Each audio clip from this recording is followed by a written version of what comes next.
안녕하세요. 12월 12일 매일 성경 묵상을 나누도록 하겠습니다. 오늘 본문의 말씀에선 세 번의 심판 예언이 등장하고 있는데요. 첫 번째는 메뚜기, 두 번째는 불, 세 번째는 다림줄입니다. 첫 번째와 두 번째의 심판에 대해서는 아모스 선지자의 중보 기도가 나옵니다. 야곱이 미약하오니 어찌 서겠습니까? 그래서 하나님께서 돌이키시죠. 그런데 세 번째 심판에 대해서는 아모스 선지자의 중보 기도가 등장하지 않습니다. 이것은 하나님께서 반드시 시행하리라 말씀하셨던 심판을 더 이상 돌이키지 아니하시고 북이스라엘에게 그 심판을 하셨다는 것을 의미하는데, 이 심판 예언은 정말 실제로 북이스라엘의 역사 속에 그대로 이루어진 것을 우리가 볼 수 있습니다. 열왕기하 15장 17절부터 20절 보면 16대 왕 문하임 때에 아수르 왕 불이, 여기서 이 불은 디글라 빌레셀이라는 아수르 왕을 의미하거든요.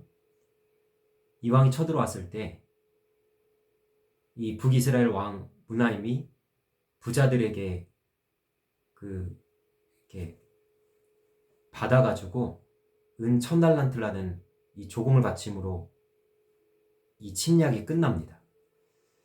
두 번째 심판은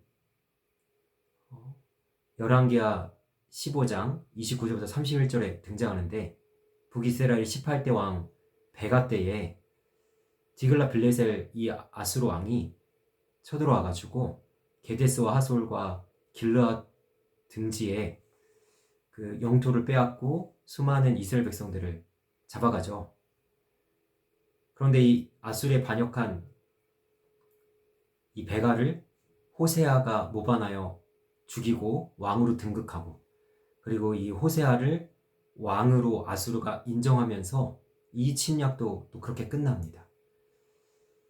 자, 첫 번째 치욕적인 이 조공을 바치는 것과 두 번째 이 아수르가 꼭두아시 왕으로 호세아를 인정하는 것이 북이스라엘 백성들에게 야, 정말 하나님의 심판이구나, 우리가 돌이켜야 되겠구나, 회개해야 되겠구나, 이렇게 좀 다가왔어야 되는데 아무 감각 없이 그냥 지나간 거죠. 하나님께 돌아오지 않은 거죠. 그러자 결국에 열왕기하 17장 1절부터 6절에 보면 이 아수르 왕이 이제는 살만 에셀이라는 왕으로 바뀌었거든요. 이때까지도 북이스라엘 왕 호세아가 조공을 잘 바치다가 갑자기 아수르 왕을 배반하고 애굽으로 돌이킵니다. 그러자 결국에는 아수르에 의해서 북이스라엘이 멸망당하는 일로 끝나는 거죠.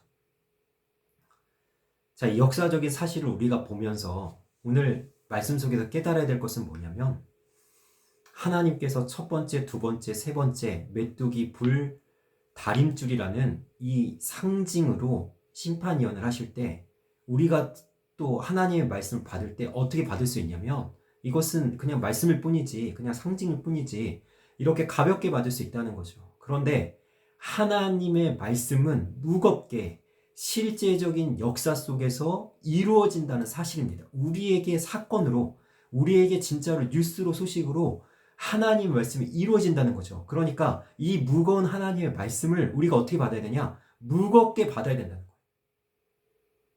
절대로 이것을 가볍게 여기거나 그냥 상징으로 여기거나 그냥 말씀일 뿐이지로 여기시면 안 되고, 이 하나님의 살아있는 말씀을 무거운 말씀으로 받으시길 원합니다. 그래서 우리가 돌이킬 것을 돌이키고 회개할 것을 회개하고 하나님께 바로잡을 것을 바로잡아야 될 뿐만 아니라, 또 이 말씀 속에서 우리가 깨달아야 될 것은 뭐냐면, 여러분 보십시오. 아수르가 쳐들어왔는데 왜 조공을 바치는 것으로 끝나고 왜 꼭두가시 왕으로 세우는 것으로 끝나는가? 여러분, 뭐 때문입니까? 아모스 선지자의 중보기도 때문이죠. 여러분, 우리의 기도에는 능력이 있습니다. 우리의 기도를 통해서 나라가 바뀔 수 있고 세계가 바뀔 수 있습니다. 그래서 우리는 기도를 멈추지 말고 계속해서 기도해야 되는 거죠. 특별히 이렇게 어지러운 나라의 상황 속에 여러분, 기도하길 멈추지 않기를 원합니다. 기도하셔야 합니다. 여러분, 말씀을 무겁게 받으시고 기도하기를 멈추지 않으셔서 하나님 앞에서 말씀의 사람으로, 기도의 사람으로 살아가시기를 주님의 이름으로 간절히 소망합니다. 오늘 하루도 승리하세요.